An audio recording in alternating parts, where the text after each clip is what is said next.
Hello भाई और भौणी मैंने आपण मानक मो चैनल में स्वागत जनाऊँगी। आपण जदि पीएम किसान सम्मान निधि योजनार हिताधिकारी तेबे आपण मैंने वीडियो को शेष जाए देखंतु। पीएम किसान सम्मान निधि योजना रे बहुत शीघ्र चाषी भाई मानक 16तम किस्ती मिलवाक जाऊ। फेब्रुआरी मास आरंभ हो साराणी। आपण मैंने एबे आपण मानक बहुत शीघ्र ये पीएम किसान सम्मान निधि योजनार 16तम किस्ती मिलिबो। तेणुक आपण मैंने जदि ई-केवाईसी करना ई-केवाईसी को करंतु। ये देखंतु फार्मर कॉर्नर रे ई-केवाईसी ऑप्शन रही। एठी आपण मैंने ई-केवाईसी ऑप्शन रही। एठी आपण मैंने ई-केवाईसी करि परिबे।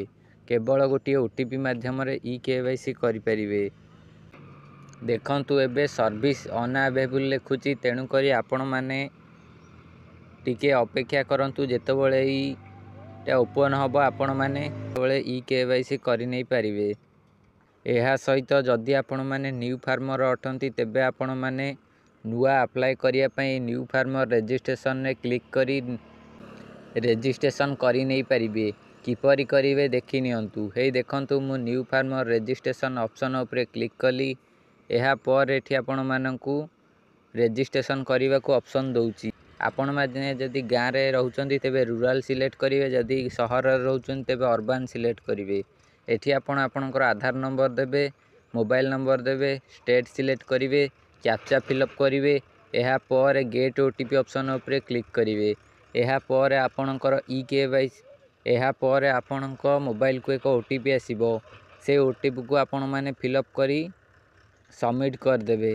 एहा पर आपणकर पीएम किसान सम्मान निधि योजना रे रजिस्ट्रेशन होई जिवो। आपण माने पीएम किसान सम्मान निधि योजनार किस्तीर लाभ नहीं पारिबे। जो 2,000 टंका मिलुची से 2,000 टंकार लाभ पाई पारिबे। तेणुक आपण जदि नुआ फार्मर तेबे अप्लाई करंतु। बहुत शीघ्र 16तम किस्ती मिलवाक जाउची। आपण माने जदि ई-केवाईसी करिना ई-केवाईसी को करंतु। एहा सहित चैनल को सब्सक्राइब करी वीडियो को लाइक कर दियंतु।